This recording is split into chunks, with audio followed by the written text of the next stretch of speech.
Love comes to those who wait patiently. That's what Sarah's grandmother had whispered to her every night before bed, stroking her hair with wrinkled fingers. But when you're the only wolf in your pack without a mate, when you're the runt no alpha would ever choose, you learn that patience is just another word for false hope. And tonight, at the Moonridge mating ceremony, Sarah would discover that sometimes salvation comes not from waiting, but from the most dangerous lie ever told. The ceremony grounds glittered under the full moon, like a promise Sarah knew would never be kept.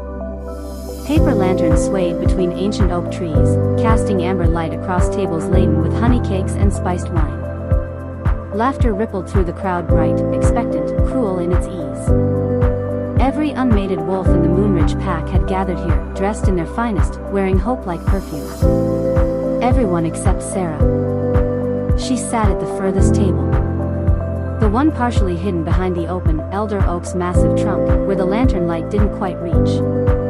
Her dress, a simple gray thing she'd worn to 3 ceremonies before this, hung loose on her small frame. She'd tried to make herself presentable, braided her dark hair, scrubbed her nails clean from the garden work, but there was no hiding what she was. The runt. The weakling. The wolf whose shift was so small, so pathetic, that even the Omega males looked away in embarrassment. Did you know? Did you see Liana's dress? A voice drifted from the table nearest hers. Sarah didn't need to look to know it was Petra, one of the pack's favored daughters. Custom made from the Silver City. Alpha Rider hasn't been able to take his eyes off her all night. Well, she's perfect for him, another girl giggled. Strongest bloodline in 3 territories. Their pups will be legendary. Sarah's fingers tightened around her cup of watered-down wine. She should be used to this by now. 23 years old and still unmated, still alone.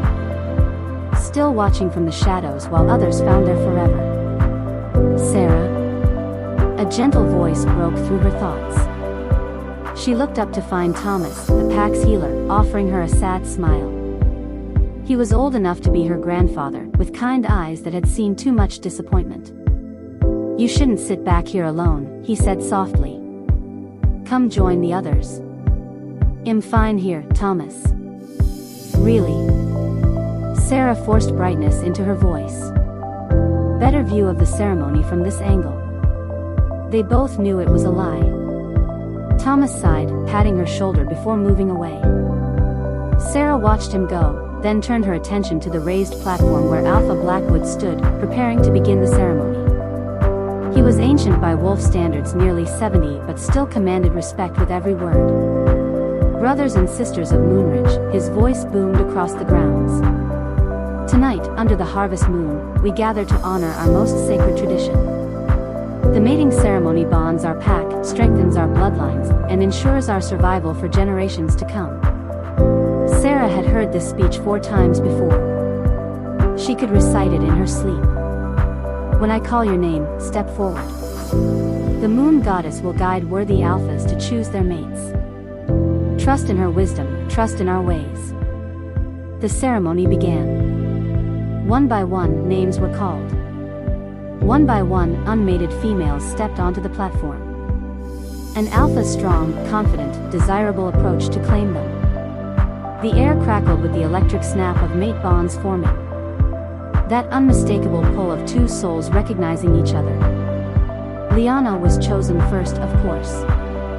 Alpha Rider practically bounded onto the platform, his eyes glowing gold with desire. The crowd cheered.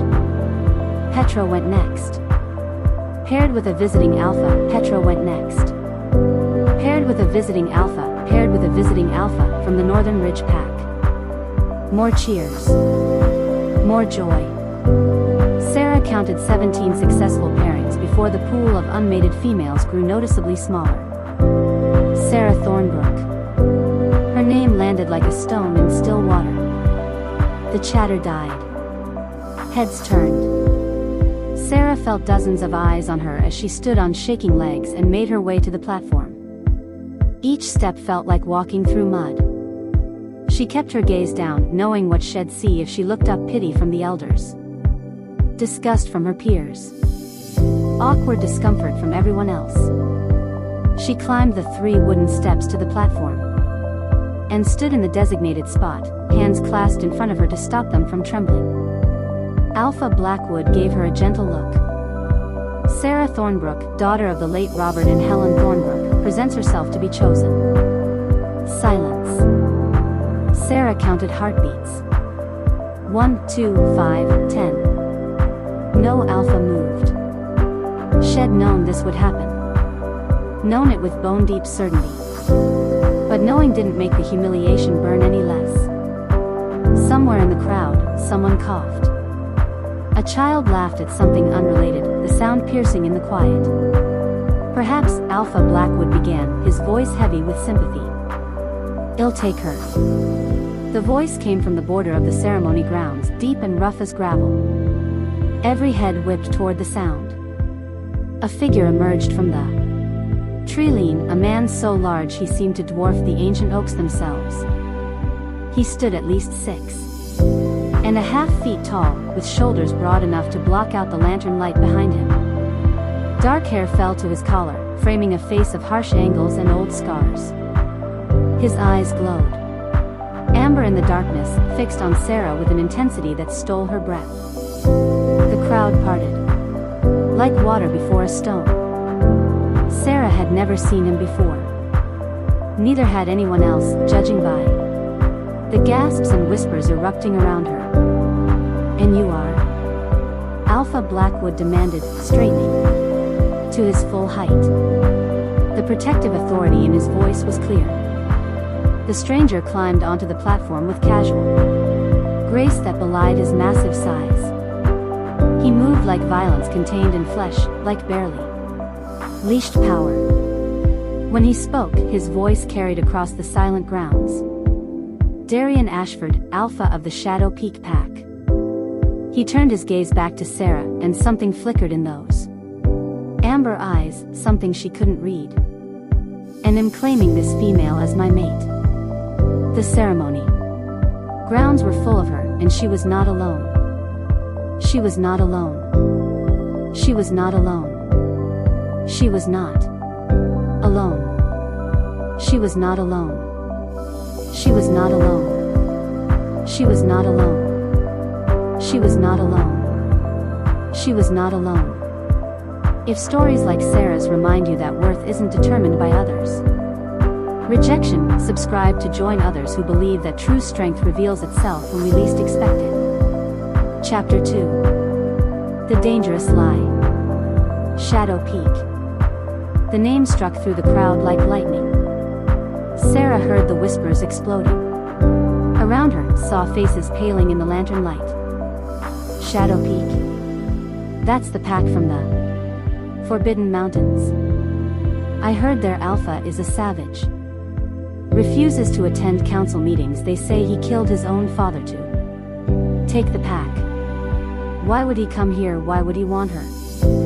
That last question cut deepest because Sarah was wondering the same thing. She stood frozen on the platform staring up at the massive Alpha who had just claimed her. Darian Ashford, even his name sounded dangerous. Alpha Blackwood stepped between them, his aged face stern. "Alpha Ashford, while we appreciate your interest, the mating ceremony has protocols. You cannot simply appear and claim. The ceremony allows any unmated Alpha to choose an unmated female." Darian's voice was calm, but there was steel beneath it. "Eve chosen unless your traditions are merely decorative." A muscle twitched in Blackwood's jaw. The challenge was clear. Deny Darian and admit the ceremony was a sham. Accept him and allow Sarah to be taken by a complete stranger from a pack with a brutal reputation. Sarah found her voice, though it came out smaller than she intended. I don't understand. You don't even know me." Darian's amber eyes fixed on her, and she felt the weight of his attention like a physical thing. Up close she could see the scars that marked him, one cutting through his left eyebrow, another along his jaw. His face was handsome in a harsh, unforgiving way, like a cliff face, beautiful in its danger. No enough, he said simply. That's not an answer, Alpha Ashford anew. Voice cut through the tension. Sarah's stomach dropped as Councilman Reed stepped forward. His political smile firmly in place. Reed was the PAC's chief advisor, a man who valued order and tradition above all else, especially when it suited his purposes. Perhaps we should discuss this matter in the next video.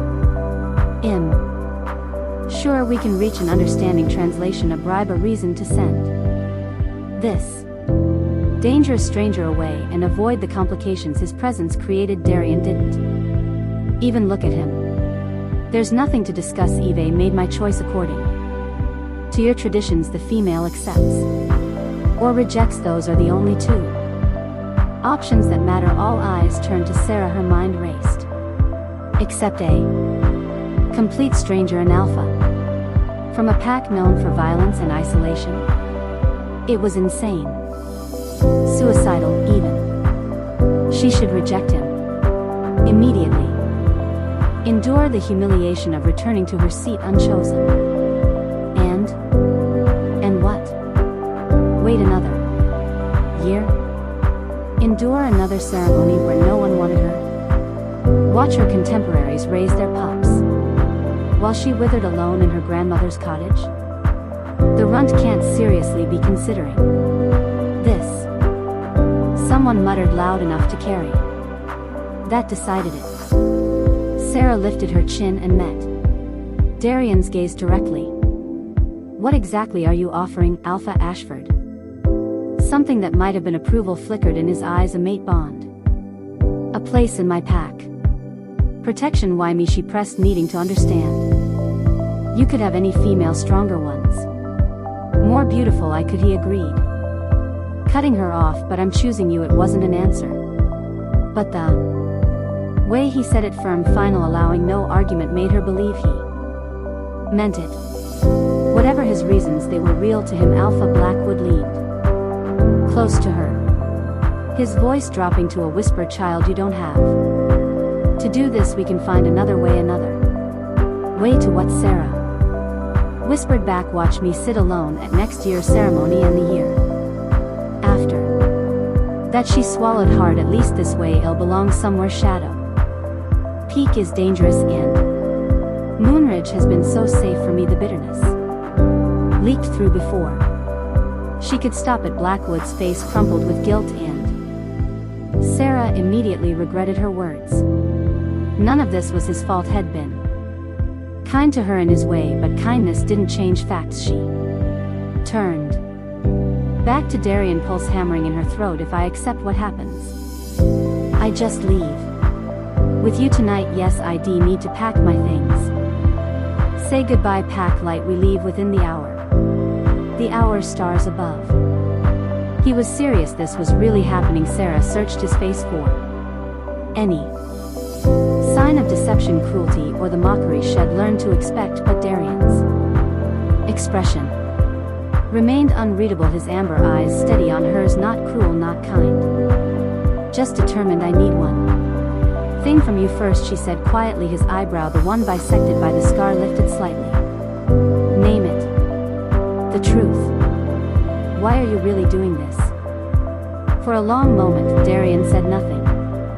The ceremony grounds had gone silent again, everyone straining to hear. Then he leaned down, his face close enough that only she could hear his next words. Because I need a mate before the Autumn Council. And you need someone to choose you. We both get what we need. That's the truth. It wasn't romantic, it wasn't even particularly kind. But it was honest, and somehow that mattered more than pretty lies. One more question. Sarah breathed. Are you going to hurt me? Something shifted in Darian's expression, a crack in that stone facade. No, he said, and this time there was something almost gentle in his voice. I'm going to protect you, even from my own pack, if necessary. Especially from my own pack. His tone. Sarah took a shaking breath. This was madness. Complete and utter madness. But sitting alone at ceremonies year after year, watching life pass her by, that was a different kind of madness, wasn't it? Then I accept. The words fell into stunned silence. Then, chaos erupted for the second time that night.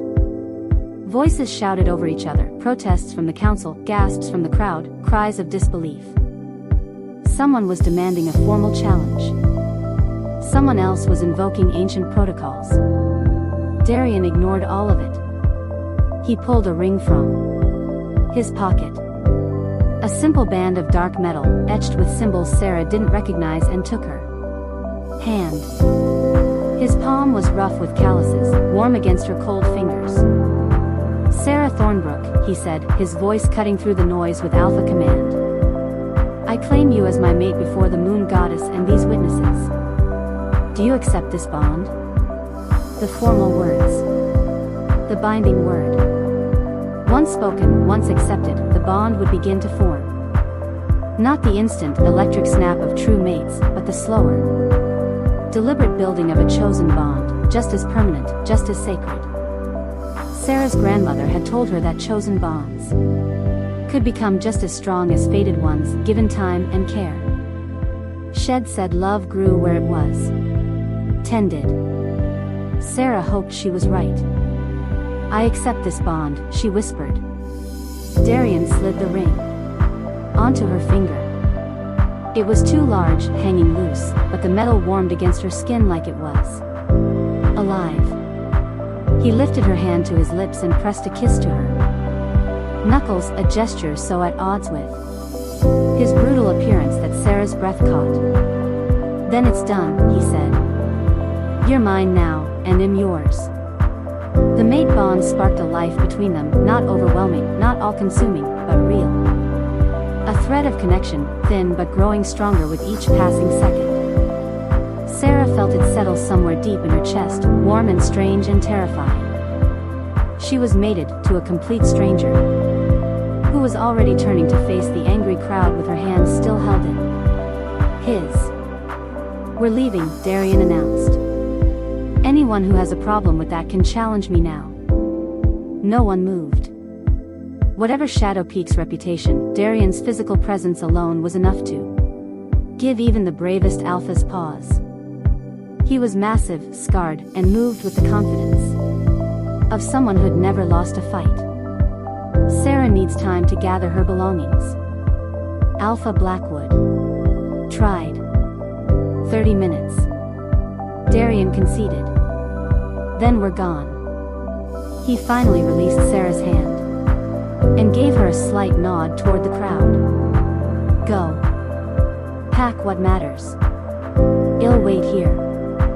Sarah stumbled down the platform steps, her legs barely holding her. The crowd parted around her. Some in shock, some in pity.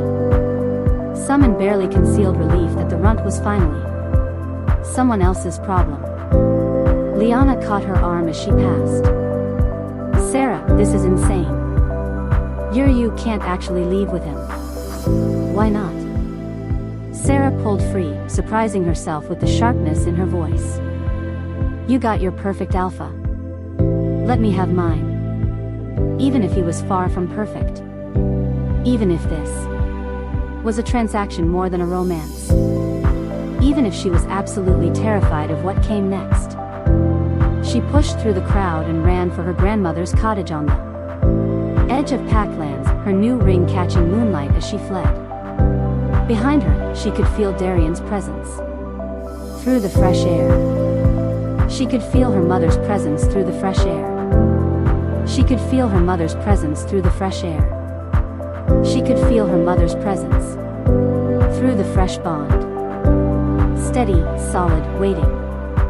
30 minutes to pack up a life. 30 minutes before everything changed. Sarah prayed she wasn't making the biggest mistake of her existence. Chapter 3. The Departure.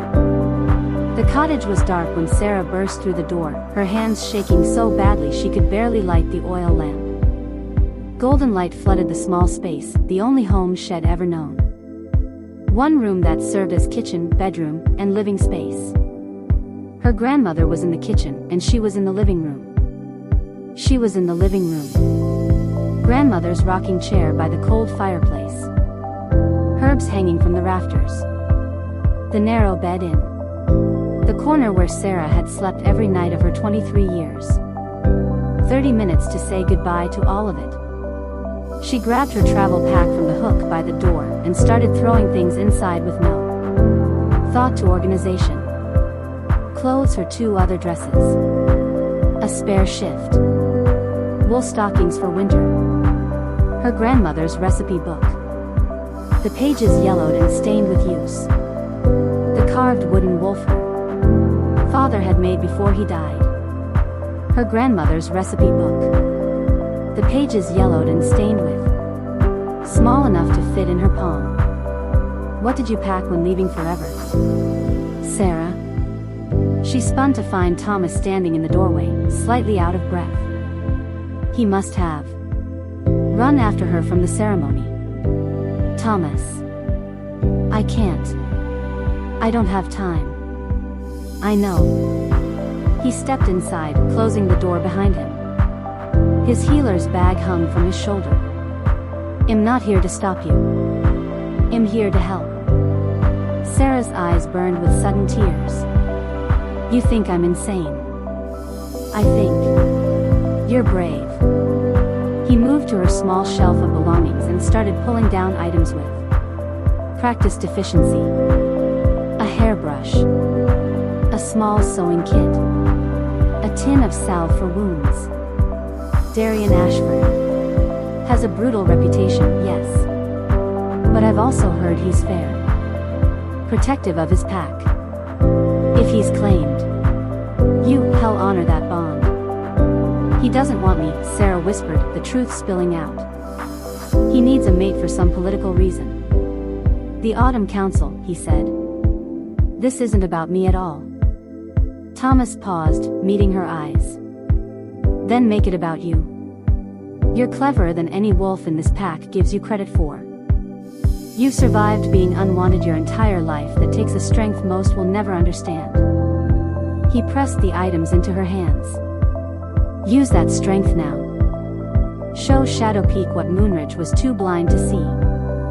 What if I can't? The fear finally broke through. What if I'm just as weak as everyone thinks? You're not weak. You're a latecomer. You're a late bloomer. Thomas gripped her shoulders firmly. Your grandmother knew it. I know it. Someday, that wolf inside you is going to emerge. And when it does, Sarah, you're going to be magnificent. Sarah wanted to believe him. She'd spent years waiting for her wolf to fully manifest. For the strength that was supposed to come with maturity.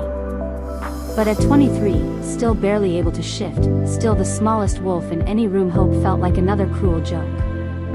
Still, she nodded and continued packing. Thomas helped her gather the essentials, food for the journey. A water skin, a warm cloak. He added packets of herbs from his own bag. Valerian for sleep. Willow bark for pain. Yarrow for wounds. His voice dropped. And pennyroyal in case you need to prevent. Thomas. Sarah's cheeks burned. I'm a healer. It's my job to prepare you for every possibility. I'm a healer. I'm a healer. I'm a healer. I'm a healer. I'm a healer. I'm a healer. I'm a healer. I'm a healer. I'm a healer. I'm a healer. I'm a healer. I'm a healer. I'm a healer. I'm a healer. Ability. His expression was grave. I don't think Darian will force himself on you, but you're going into an unknown pack with an unknown alpha. Better to have options. The reality of her situation crashed over her again. She was leaving. With a stranger to a pack known for violence where she'd have no allies, no protection except from the very male who might become her greatest threat. I'm terrified, she admitted. Good fear keeps you alert. Thomas tied her pack closed, but don't let it paralyze you. Remember, you're not powerless. You have a mind sharper than most a healer's knowledge from helping your grandmother. And now a mate bond to an alpha, those are weapons if you're clever enough to use them. A knock at the door made them both jump. It's time. Darian's deep voice carried through the wood. Sarah's heart lurched. She looked around the cottage one last time, memorizing every detail. The water stain on the ceiling shaped like a bird, the loose floorboard that creaked by the fireplace, the window that never quite closed, all the way letting in winter drafts. I wish grandmother was here, she whispered. She'd know what to do. She'd tell you to trust yourself. Thomas pulled her into a quick embrace. Write to me if you can let me know you're safe. I will. Another knock, more insistent. Sarah shouldered her pack, pulled her cloak around her shoulders, and opened the door. Darian stood on the threshold, somehow looking even larger in the confined space of the cottage grounds behind him. She could see torches from the ceremony grounds, the pack gathering to watch her leave. Of course they'd want to witness this spectacle. Ready? Darian asked. No, not even remotely. But Sarah nodded anyway. Darian's eyes flicked to Thomas, something unreadable passing over his face. Then he reached out and took Sarah's pack from her shoulder, slinging it over his own like it weighed nothing. Say your goodbyes, we have a long journey ahead. The walk back to the ceremony grounds felt like a death march. Wolves lined the path, some whispering, some staring openly. Sarah kept her chin up through sheer force of will. She wouldn't give them the satisfaction of seeing her crumble. Alpha Blackwood waited at the edge of pack territory, his expression troubled. Sarah, child, if you've changed your mind, I haven't. Then may the moon goddess guide your path.